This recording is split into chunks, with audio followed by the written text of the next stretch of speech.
Marco, and in this video I'm going to show you how to access World of Warcraft Cataclysm Classic Beta. Now, first what you want to do is you want to go to Google and type in sign up for Cataclysm Classic Beta.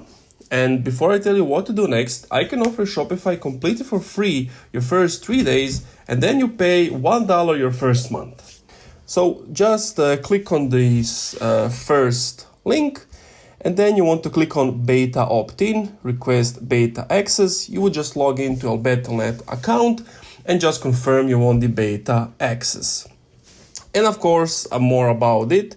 Access to Cataclysm Classic will be included with a World of Warcraft subscription or game time.